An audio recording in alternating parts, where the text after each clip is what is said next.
네, 오늘은 그 조연 소설가님을 모시고요. 2012년 1월 이달의 소설 선정작인 은하수를 건너 클라투 행성 통신 1이라는 작품에 대해서 얘기를 해보는 시간을 갖겠습니다. 먼저 1월 이달의 소설 작가로 선정되신 조연 선생님께서 이 웹진 문지 독자들에게 인사 잠깐 해주시겠어요? 예, 안녕하십니까. 이 예. 소설에 나오는 클라투 예. 행성이라는 게 예, 지구가 멈춘 날이라고 하는 예, 오래된 고전 SF 예, 그 예. 영화에서 차용한 예, 그런 단어 이름인 거죠? 예, 그렇습니다. 예. 그게 그 1951년작이고요. 그 로버트 와이즈 감독에 의해서 이제 만들어진 거고.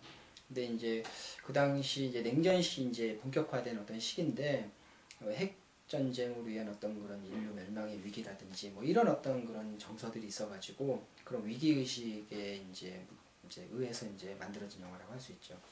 그것도 어떤 묵시록적인 그런 그렇죠. 분위기가 예, 그리고 나오군요. 예, 약간 이제 종교적인 어떤 그런 그 베이스를 깔고 있는 묵시록적인 어떤 내용이라고 할 수 있는데요. 근데 그게 이제 원래 원작이 있거든요. 그래갖고 원래 원작은 1940년작 해리 베이츠의 지배자에게 구하는 작별이라는 단편 소설이 있어요. 그리고 그걸 이제 영화한 거고 그게 이제 1951년에 이제 그 개봉이 됐었고 그게 이제 몇 년 전에 그 키아누 리브스에 의해서 이제 다시 리메이크가 된 거죠, 이제. 이 소설에도 그 영화에 대한 이야기도 예, 나오고 예, 밴드에 대한 이야기도 예, 나오고 그런데 이 소설 자체는 뭐 딱히 묵시록적이라고 보기는 좀 아, 예. 어렵죠. 예, 그렇죠.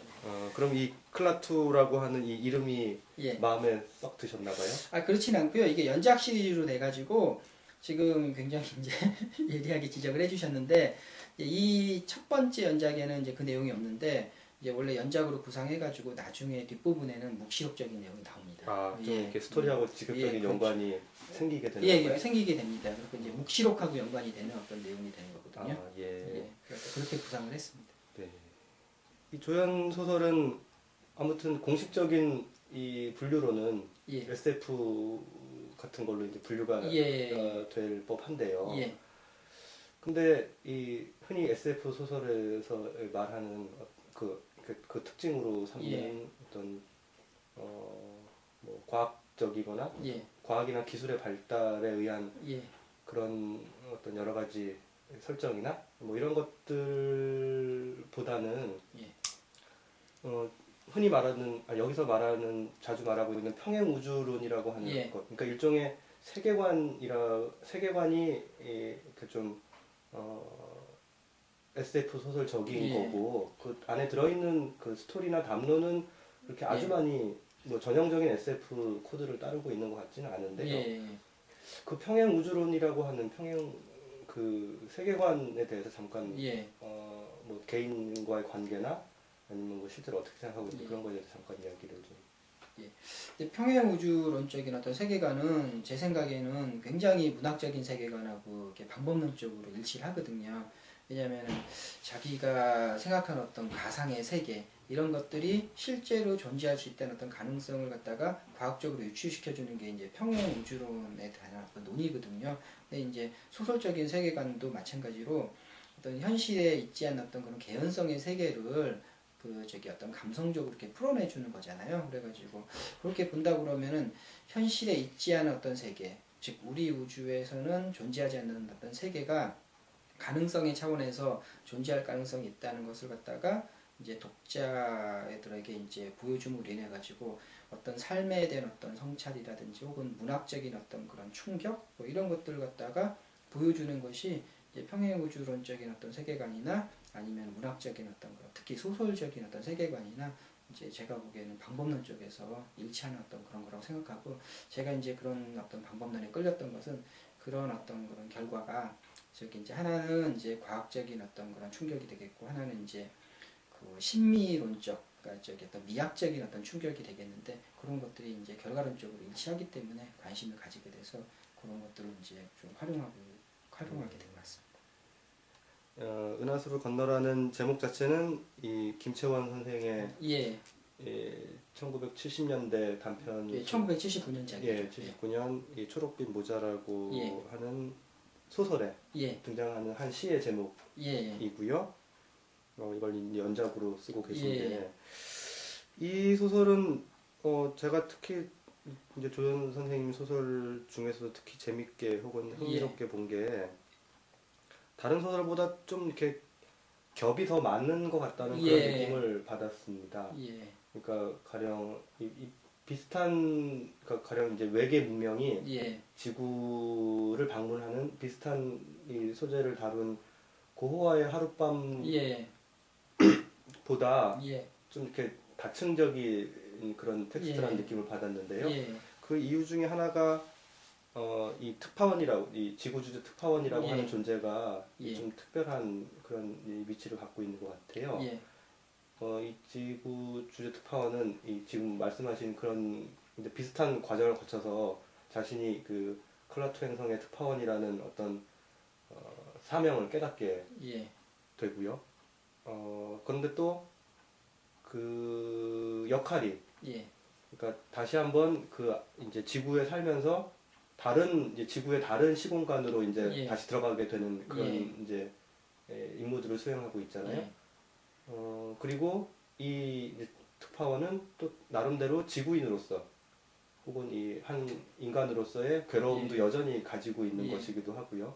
그러니까 그 아까 말한 그런 여러 가지 외계 문명의 방문은 그 외계인들은 사실은 이 우리 인간적인 어떤 이 세계하고는 이제 예. 떨어져 있는 여기서 예. 늘 강조하듯이 어느 정도 문명이 수준이 되면 이 인간적인 이런 것을 예. 뛰어넘는 어떤 그런 문명이 만들어질 것으로 이제 예상될 수도 있는데요. 예, 근데 이 특파원은 여전히 이 현실적인 문제들에 대한 고민들을 하고 있다는 점에서 좀 저는 예. 특징적이라고 봤어요. 예.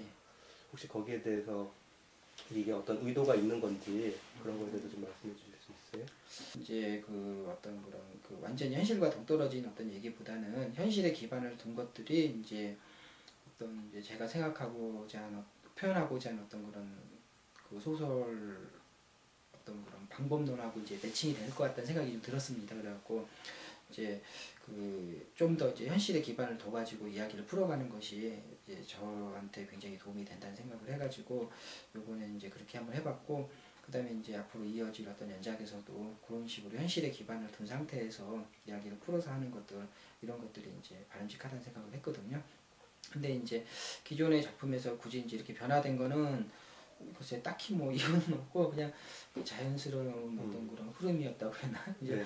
이제 아무래도 제가 등단을 한 다음에 처음에는 이제 좀 약간 이제 좀 뭐라고 해야 되나 좀 방법론적으로 좀 미숙했는데 이제 좀 아무래도 좀 쓰다 보니까 조금 이제 조금씩 이제 좀 뭐라고 해야 되나 그런 이제 테크닉이라고 해야 되나 뭐 이제 쓰는 요령이 조금 늘었다고 좀 그런 생각도 들고 그렇습니다.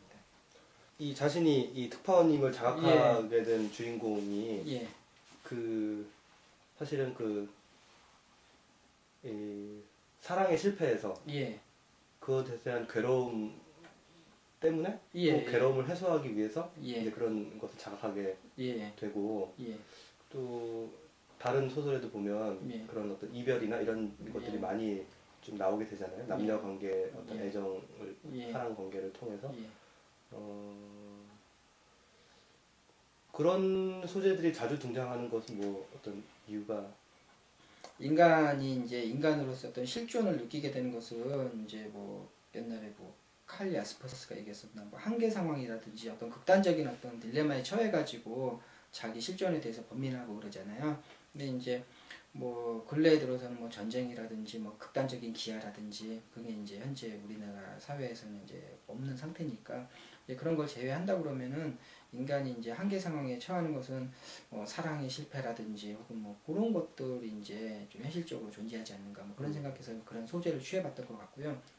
근데 이제 소재적인 측면에서 그런 것들이 이제 좀 약간 클래시하다는 어떤 생각은 사실은 좀 하고 있어요. 그래서 앞으로 이제 만약에 장편을 쓰게 된다고 하면은 그런 어떤 그런 것들을 좀 소재를 좀 폭넓게 해가지고 이제 활용을 좀 하면 좋겠다는 그런 생각을 하고요. 그리고 이제 지금까지는 이제 그런 어떤 감정의 어떤 실패, 그러니까 사랑의 실패라든지 그런 것들을 이제 생각을 했는데 이제 앞으로 가능하다면 그걸 좀 더 이제 층위가 다양하게 이제 해석이 될 수 있도록 이제 접근해 보고 싶고, 그다음에 이제 그 소재의 범주도 좀 넓혀가지고 이제 다른 어떤 소재 같은 것도 좀 찾고 싶고 하는데, 어쨌든 그래도 본질적인 것은 인간의 어떤 그런 실존을 범인하는 것은 감정에 대한 어떤 그런 그 솔직한 어떤 그 불만족 표현 뭐 이런 것들을 통해서 얻어질 수 있는 거라 생각하거든요. 이제 모든 게 다 해피하고 모든 게 만족스러우면 사실은 뭐 자기 자신을 돌아볼 일이 없는 거잖아요.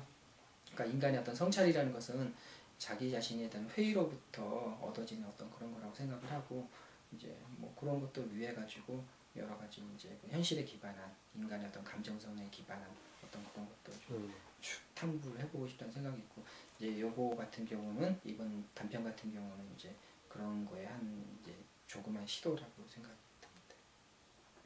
예, 한동안은 예. 이 그 지구 주제 특파원으로서의 예, 시선을 예. 그런 글쓰기를 계속 하시겠지요? 한동안이라기보다는 제 사명이 쭉? 제 사명이라고 생각을 해가지고 이제 그렇게 해야 돼요. 예. 왜냐면 네. 그렇게 해서 해야 될 어떤 그런 일이 있으니까 네. 이제 꼭 해야 될 것 같습니다. 아까 이 처음에 이 2012년에 지구 멸망하지 않기를 바라는 예. 말씀으로 시작하셨는데요. 네. 덧붙여서 한마디 더 마지막 인사 하시고 싶으신 게 있으시면. 글쎄요, 저는 소설을 읽는다는 어떤 행위 자체가 어떤 그 작가가 독자에게 주는 어떤 그런 그 일방적인 뭐 시혜랄까 혹은 뭐 강요라고 생각하진 않거든요.